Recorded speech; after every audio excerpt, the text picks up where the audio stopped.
बोलती पुस्तके. ज्यांना वाचनाचा नाद त्यांना बोलती पुस्तके घाली साद.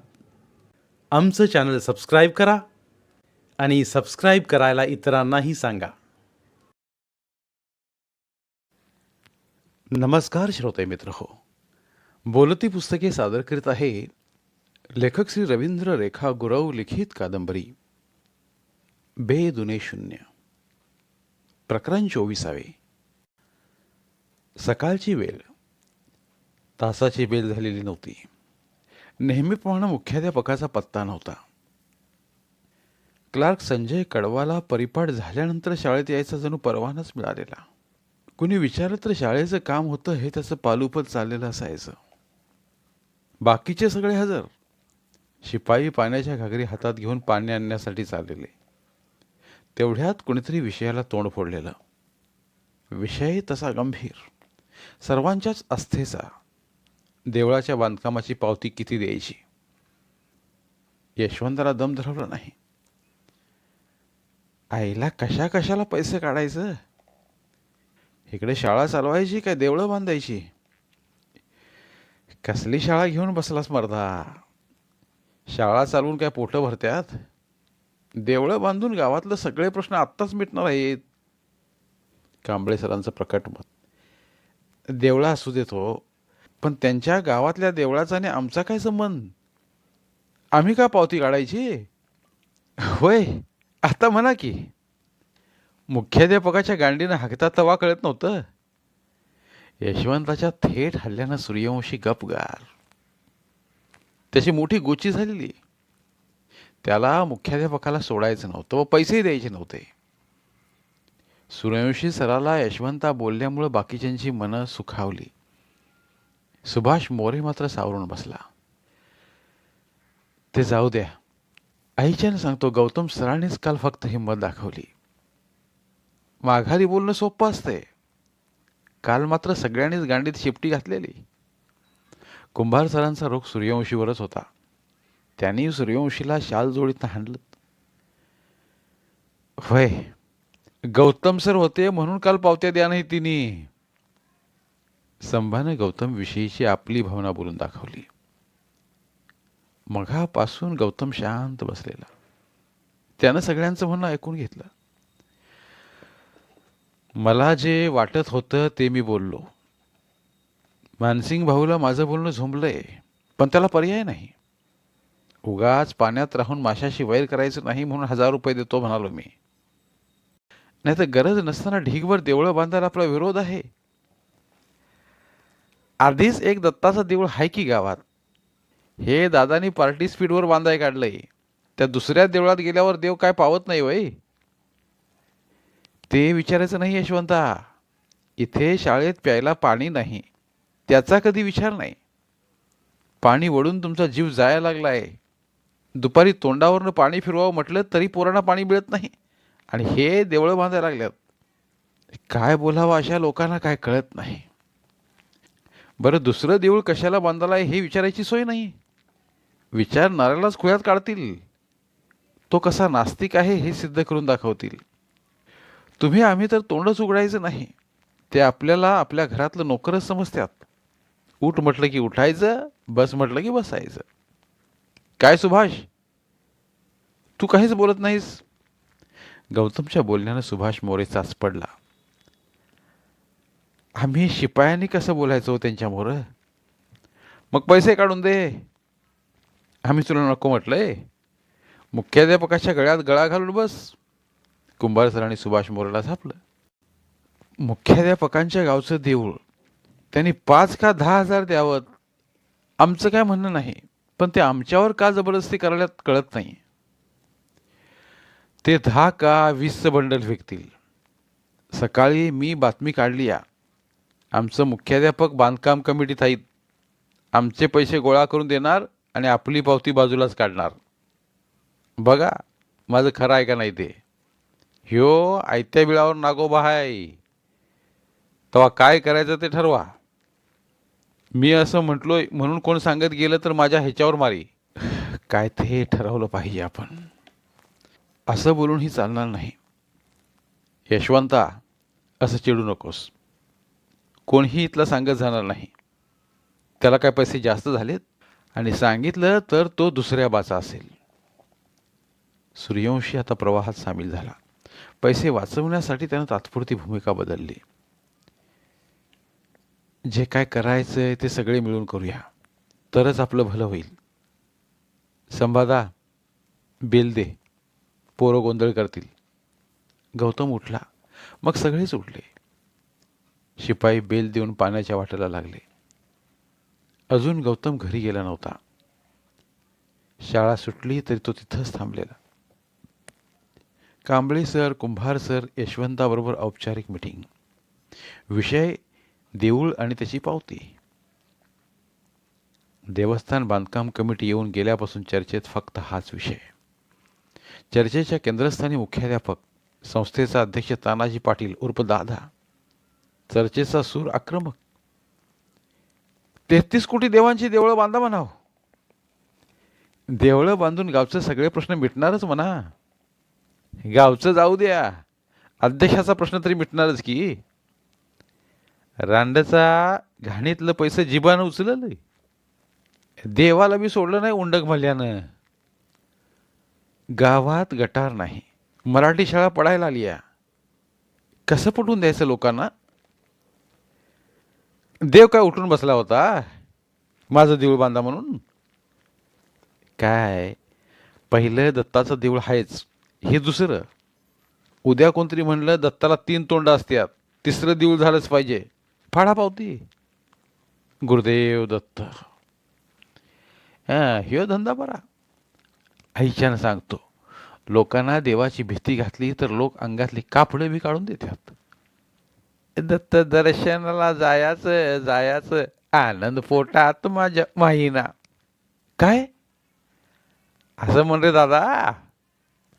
दत्त देवळाला पावती फाडायची फाडायची फाडायची, देऊळ डोळ्यात माझ्या मावना मावना. उद्या ह्या देवळाच्या राजकारणावरनं टाळकी फुटतात का नाही ते बघा. कुणाची फुटतात? ह्या पुढाऱ्यांची नाही, गोरगरिबांच्या पोरांची. चला, डोक्याचा भुगा व्हायला नको. उद्या काय ते ठरवूया. मनी होय पाप म्हण देव माझा बाप, देवळं बांधून पैसा कमवूर, देव बाजाराचा भाजीपाला हायर. यशवंता, तू म्हणजे शीघ्र कवीच आहेस बघ. म्हणा गुरुदेव दत्त महाराज की जय. गौतम घराजवळ आला. डोक्यात मघाची चर्चा घुमतेली. तो घरात जाणार एवढ्यात, सर आत्ता आला होय? गौतमनं बाजूला बघितलं. मोरबाळ्याचा शंकरदा उभा, हाताच्या मुठीत काहीतरी ठेवलेलं. गौतमनं नीट बघितलं. कोपऱ्यात त्या जास्वंदीच्या कळ्या होत्या.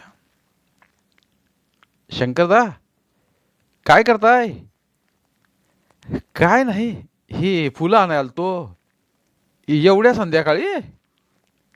संध्याकाळी कुठली, उद्या सकाळलाच पाहिजे आहे ती.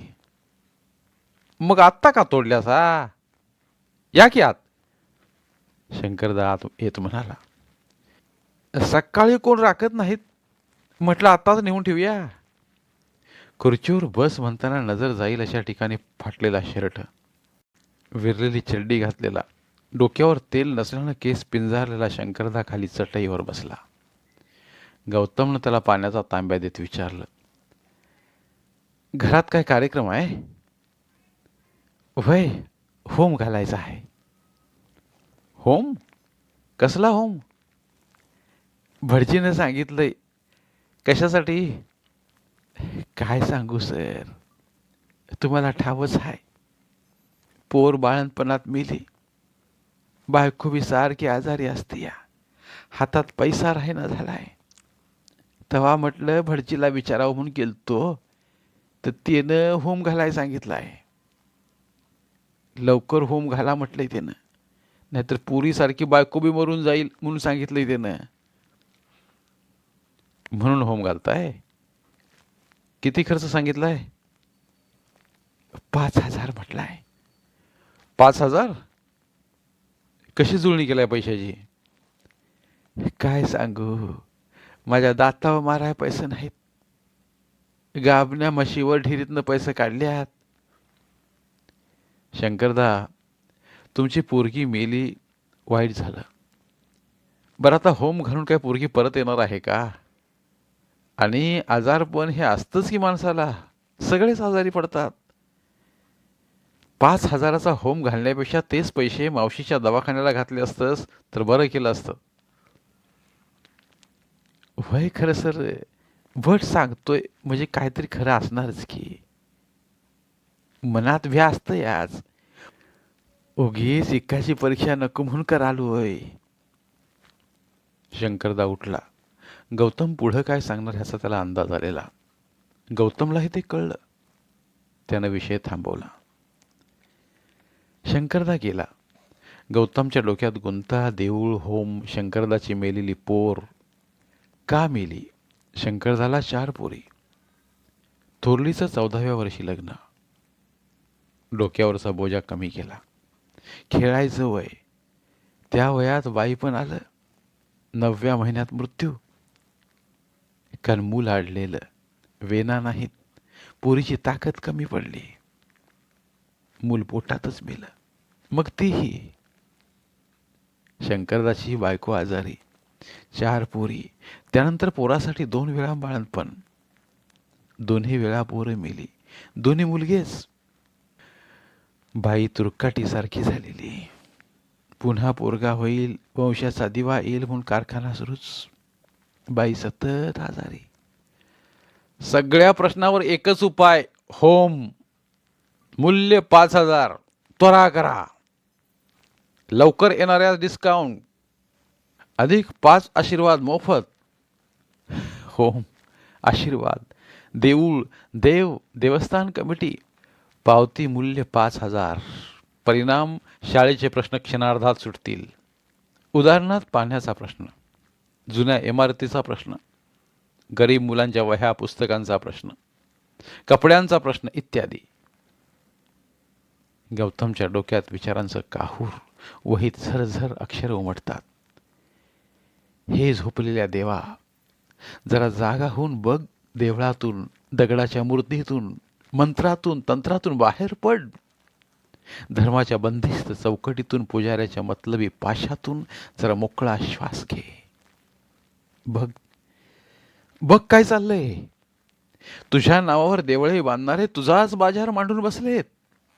देवळाच्या प्रवेशद्वारावर जाहिरातींच्या टोकदार वर्तमानावर, गाभाऱ्यापासून डिकमाळीपर्यंत, विषमता पेरणाऱ्या ग्रंथांपासून पारलौकिक सुख देणाऱ्या मंत्रांपर्यंत सगळीकडं सत्तेसाठी देव लागतो. वासनेसाठी देव लागतो. खायसाठी, प्यायसाठी, जगण्यासाठी देव लागतो. मग देवळेही आलीच. देवासाठी निवारा आणि भक्तांना स्वर्ग सुख देणारी केंद्रे. सर्व प्रश्नावर हमखास उपाय. देऊळ.com. हे देवा, तू कधी पाहणार आहेस हे सगळं डोळे उघडून? काय तूही मूकसंमती दिलीस? देऊन टाकलंस लायसन्स. भीती घालून लुबाडण्याचं, आमिष दाखवून नागवण्याचं. हे माझे आरोप तुला खोटे ठरवायचे असतील तर तूच बाहेर पड. गाभारा नावाच्या कोठडीतून मुक्त हो, सगळ्या बंधनातून. नाहीतर असं कर, तूच तुझं अस्तित्व नाकार. म्हणजे तंत्र मंत्रांचे, भयाचे सगळे दोर तुटतील आपोआप. माणसाच्या रक्ताने माखलेले रस्ते स्वच्छ होतील क्षणात. मग धर्माच्या ठेकेदारांना, तुला कळसूत्री बाहुलीप्रमाणे नाचवणाऱ्या दलालांना मुठमाती मिळेल. समतेचं तुझं स्वप्न तुझ्याशिवाय फुलेल. झुंडीच्या झुंडी चालल्यात फुलं उधळत. शेकडो मार्ग देवाकडे जाण्याचे. प्रत्येक मार्गावर हातात गळ घेऊन टोळ्या उभ्या आहेत. जगण्यातल्या प्रत्येक समस्येवरील उपाय चिकटवले आहेत त्या निगळाला. झुंडीने लोक तिकडे धावत आहेत, हातात वेगवेगळ्या रंगांचे झेंडे घेऊन. सुख, समाधान, शांती हवी आहे प्रत्येकाला. धावताहेत सगळे मेंढरासारखे, एका मागोमाग एक. अंधरसात न्हावून गेलेत. गौतम गर्दी पांगवण्याचा प्रयत्न करतोय. भयमुक्तीचा मार्ग सांगू पाहतोय. आणि आता तोच गर्दीतल्या भक्तिरसात चिरडला गेलाय. धन्यवाद.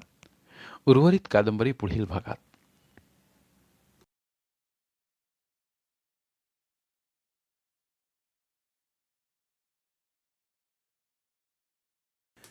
धन्यवाद.